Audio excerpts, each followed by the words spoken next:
Bayangkan momen ini, kamu duduk santai, scroll marketplace, lalu menemukan barang yang sudah lama kamu incar. Satu klik, pilih bayar nanti, dan rasa lega langsung mengalir. Barang sampai, senyum merkah, seolah masalah hidup selesai hari itu juga. Tapi 2 minggu kemudian, di tanggal tua, notifikasi tagihan muncul. Saldo ATM tinggal recehan, jantung berdegup lebih cepat, dan rasa lega tadi berubah jadi cemas yang menyesakkan. Inilah ilusi kemudahan yang ditawarkan aplikasi belanja modern. Proses transaksi dibuat begitu cepat, halus dan minim gesekan, sampai-sampai otak kita tidak sempat sadar bahwa barusan kita berutang. Tidak ada uang yang berpindah tangan, tidak ada dompet yang menipis, hanya angka di layar. Transaksi terasa seperti permainan, bukan keputusan finansial nyata yang punya konsekuensi panjang. Perlahan tapi pasti, budaya belanja kita pun bergeser. Dulu orang menabung dulu baru membeli, sekarang beli dulu urusan bayar belakangan. Prinsip menunda kesenangan diganti dengan menunda rasa sakit. Pay later mengubah urutan logika keuangan yang selama ini menjaga banyak orang tetap aman. Dan sayangnya perubahan ini sering dianggap wajar, bahkan modern. Tidak heran jika fitur ini menjadi primadona, terutama di kalangan pekerja muda dan Gen Z. Tekanan sosial, tuntutan gaya hidup, dan arus konten media sosial membuat kepemilikan barang terlihat seperti pencapaian. Pay later hadir sebagai jalan pintas agar tetap terlihat mapan, meski secara finansial belum benar-benar siap. Yang penting terlihat mampu, meski di balik layar dompet sedang sekarat. Disinilah kontradiksi mulai terasa. Ada rasa bangga saat memamerkan barang baru, tapi ada juga kecemasan yang datang diam-diam setiap malam.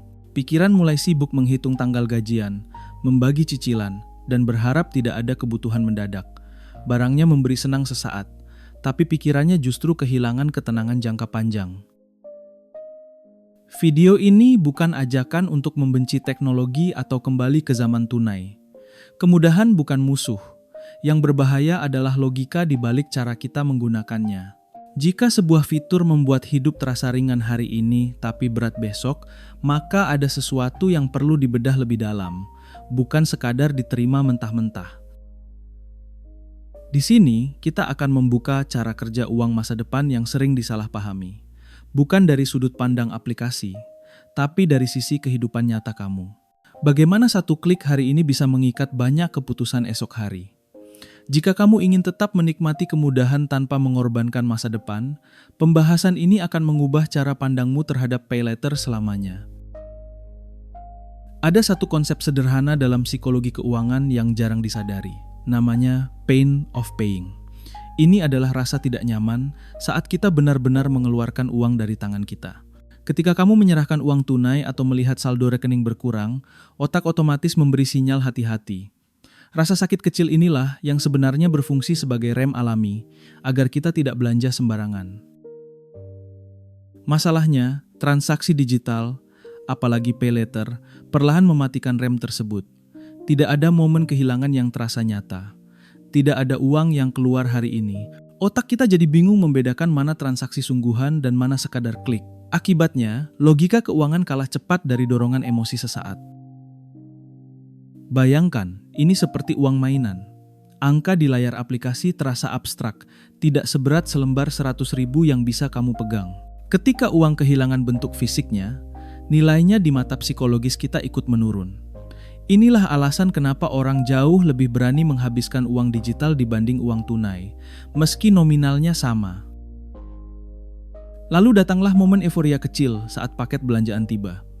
Ada suntikan dopamin, rasa senang, rasa puas. Otak merekam ini sebagai pengalaman positif. Sayangnya, efek ini sangat singkat. Dopamin menutupi kenyataan bahwa di balik kardus dan bubble wrap itu, ada kewajiban finansial yang akan muncul belakangan dan bertahan lebih lama dari rasa senangnya. Aplikasi memahami kelemahan ini dengan sangat baik. Desain antarmuka dibuat halus, notifikasi dibuat menggoda, pilihan cicilan ditampilkan lebih besar daripada total harga. Semua diarahkan ke satu tujuan, kepuasan instan. Bukan karena kamu lemah, tapi karena sistemnya memang dirancang untuk mendorong keputusan cepat tanpa banyak berpikir. Masalah makin serius ketika limit pay later dinaikkan. Banyak orang merasa ini seperti penghargaan, seolah-olah penghasilan mereka naik, padahal tidak ada uang tambahan yang masuk. Yang bertambah hanyalah potensi utang. Limit bukanlah hadiah, itu adalah pintu menuju beban finansial yang lebih besar jika tidak dikendalikan. Tanpa disadari, PayLater perlahan mengubah identitas kita. Dari pembeli yang sadar harga, menjadi konsumen yang mengejar rasa nyaman. Dari orang yang bertanya perlu atau tidak, menjadi orang yang bertanya bisa dicicil atau tidak. Saat pain of paying hilang, keputusan finansial tidak lagi dikendalikan oleh logika, tapi oleh impuls. Dan disitulah masalah mulai tumbuh. Istilah bunga 0% terdengar menenangkan, bahkan terasa seperti hadiah. Tapi disinilah jebakan dimulai. Karena meskipun bunganya disebut 0, biaya admin dan layanan sering dipotong di depan. Artinya, sejak detik pertama transaksi disetujui, kamu sudah membayar lebih mahal dari harga asli barang tersebut. Uangnya keluar pelan-pelan, tapi keuntungannya sudah diamankan di awal oleh sistem. Jika kita bongkar lebih dalam, skema bunga harian atau bulanan terlihat kecil di permukaan. 1%, 2% terdengar sepele. Namun ketika ditotal selama setahun, angkanya bisa melampaui bunga kredit bank konvensional. Bedanya, bank transparan sejak awal, sementara PayLater sering menyembunyikan mahalnya harga di balik angka cicilan yang terlihat ramah. Bayangkan kamu meminjam garam ke tetangga. Awalnya hanya 1 sendok, tidak terasa apa-apa. Tapi karena telat mengembalikan, kamu diminta balikin 1 karung. Logikanya terasa tidak masuk akal, tapi inilah yang terjadi ketika denda dan bunga berjalan bersamaan. Keterlambatan kecil bisa berubah menjadi beban besar hanya karena waktu. Efek bola salju mulai bekerja saat kamu telat membayar. Denda ditambahkan ke pokok, lalu bulan berikutnya bunga dihitung dari jumlah baru yang lebih besar. Utang tidak hanya bertambah, tapi berkembang.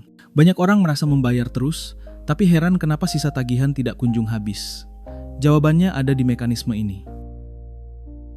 Lebih berbahaya lagi ketika pengguna memilih restrukturisasi atau perpanjangan cicilan. Disinilah fenomena bunga di atas bunga terjadi. Utang lama belum lunas, tapi sudah melahirkan biaya baru. Secara psikologis terasa lega karena cicilan lebih kecil, tapi secara matematis total pembayaran justru makin jauh dari kata masuk akal. Coba hitung sederhana. Ambil harga barang tunai, lalu bandingkan dengan total yang harus dibayar sampai lunas lewat PayLater. Selisihnya sering cukup untuk makan seminggu, bahkan lebih. Tapi karena dibagi kecil-kecil per bulan, selisih itu terasa menghilang. Padahal uangnya tetap keluar dari kantong yang sama, yaitu punyamu. Lalu muncul pertanyaan penting. Kenapa perusahaan teknologi begitu agresif memberi limit besar? Jawabannya sederhana dan pahit. Keuntungan terbesar bukan datang dari pengguna disiplin, tapi dari mereka yang kesulitan membayar tepat waktu. Sistem ini tidak dibangun atas harapan kamu lancar, tapi atas kemungkinan kamu tergelincir.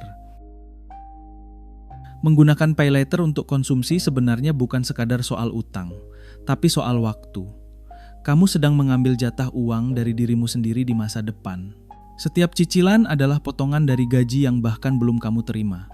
Hari ini terasa ringan karena belum dibayar, tapi bulan depan kamu bekerja dengan beban tambahan yang diciptakan oleh versi dirimu yang dulu. Masalahnya, cicilan tidak pernah datang sendirian. Ia menggerogoti ruang bernapas keuanganmu sedikit demi sedikit. Uang yang seharusnya bisa ditabung atau diinvestasikan habis untuk menutup kewajiban masa lalu. Kamu bekerja keras, tapi hasil kerjanya tidak pernah sempat membangun apapun karena sudah lebih dulu habis untuk konsumsi yang nilainya terus turun. Tanpa sadar, kamu berubah menjadi seperti budak aplikasi. Bangun pagi, berangkat kerja, pulang malam, hanya untuk memastikan tagihan lunas. Bukan untuk menambah aset, bukan untuk memperkuat masa depan, tapi sekadar menjaga agar sistem tidak menghukummu dengan denda. Hidup terasa sibuk, tapi tidak pernah terasa maju. Cicilan juga mencuri kebebasan memilih. Ketika sebagian besar penghasilan sudah terkunci, pilihan hidupmu menyempit.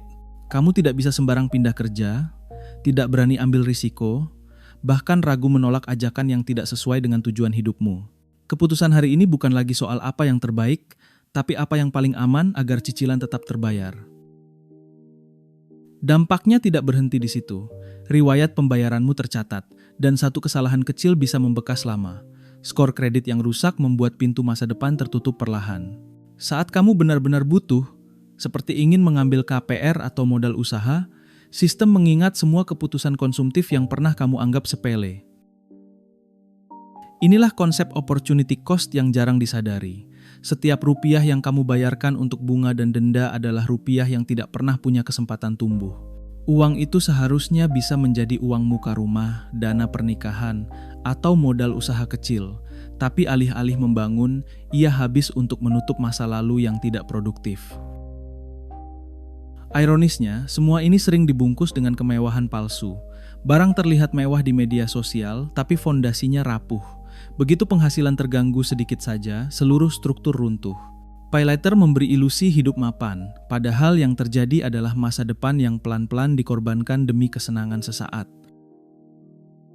Lingkaran setan biasanya dimulai tanpa disadari.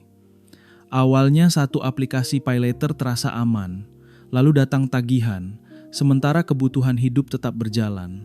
Untuk menutup lubang pertama, muncul ide menggunakan Paylater kedua.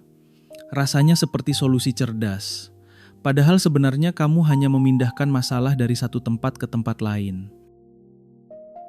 Seiring waktu, beban makin menumpuk. Tagihan datang bersamaan, tanggal jatuh tempo saling berkejaran.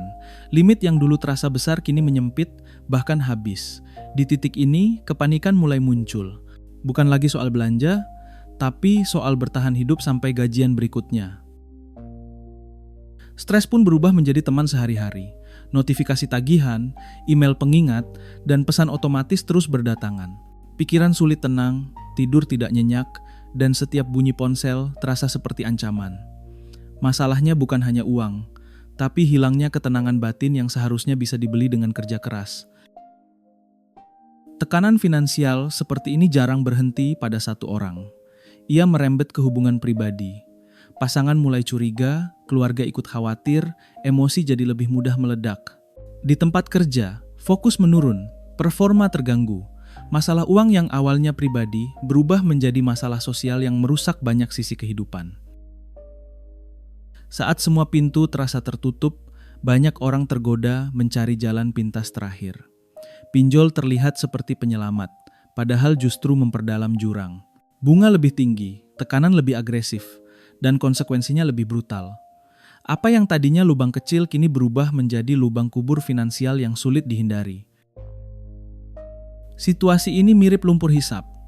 Semakin kamu berontak dengan cara meminjam lagi, semakin cepat kamu tenggelam. Setiap upaya keluar yang salah justru menarikmu lebih dalam. Bukannya bebas, kamu malah kehilangan kendali penuh atas arah hidupmu sendiri. Inilah momen paling penting untuk sadar. Lingkaran ini tidak akan putus dengan harapan atau keberuntungan. Ia hanya berhenti jika kamu berani menghentikannya sekarang. Semakin lama dibiarkan, semakin berat bebannya. Utang konsumtif yang tidak diselesaikan hari ini berpotensi menjadi beban yang kamu bawa sampai usia tua. Kunci pertama dalam menggunakan Paylater dengan sehat adalah aturan emas ini. Gunakan hanya jika uang tunainya sebenarnya sudah ada di tangan. Paylater bukan alat untuk membeli sesuatu yang tidak mampu kamu beli, tapi alat transaksi untuk mengatur timing pembayaran demi promo atau diskon. Jika tanpa Paylater kamu tidak sanggup membayar barang itu hari ini, maka sejak awal kamu sudah berada di jalur yang berbahaya. Langkah berikutnya adalah membedakan kebutuhan dan keinginan dengan jujur. Kebutuhan adalah hal yang tanpanya hidupmu terganggu, sementara keinginan sering dibungkus rasa gengsi dan pembenaran emosional. Banyak orang tidak bangkrut karena kebutuhan, tapi karena keinginan yang dipaksa terlihat seperti kebutuhan. Paylater memperbesar kesalahan ini jika tidak disadari. Bayangkan Paylater seperti pisau dapur. Di tangan yang benar, ia membantu menyiapkan makanan dengan cepat. Di tangan yang salah, ia melukai. Masalahnya bukan pada pisaunya, tapi pada cara memegangnya. Paylater bisa menjadi alat transaksi yang efisien, tapi berubah menjadi sumber luka finansial jika digunakan untuk menutup ketidakdisiplinan.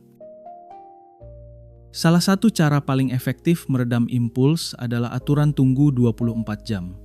Saat dorongan belanja muncul, Beri jarak 1 hari sebelum menekan tombol checkout. Dalam banyak kasus, keinginan itu melemah dengan sendirinya. Jarak waktu memberi kesempatan bagi logika untuk mengejar emosi yang biasanya berlari terlalu cepat. Ada satu alarm penting yang sering diabaikan. Jika total cicilan pay later bulanan sudah menyentuh lebih dari 10% penghasilan, itu sinyal bahaya. Di titik ini, menghapus aplikasi bukan tindakan ekstrim, tapi tindakan menyelamatkan diri. Lebih baik kehilangan akses belanja instan daripada kehilangan kendali hidup. Solusi jangka panjangnya bukan menambah limit, tapi membangun dana darurat. Dana ini berfungsi sebagai bantalan saat hidup tidak berjalan sesuai rencana. Tanpa dana darurat, pay later sering dijadikan penopang palsu saat musibah datang. Dengan dana darurat, kamu tidak perlu menggadaikan masa depan hanya untuk bertahan hari ini. Terakhir, ubah pertanyaan di kepala. Jangan lagi bertanya berapa cicilannya, tapi berapa total harga sampai lunas. Pertanyaan pertama menenangkan emosi, pertanyaan kedua menyadarkan logika. Orang yang menguasai uang bukan yang pandai mencicil, tapi yang paham total biaya dari setiap keputusan finansialnya.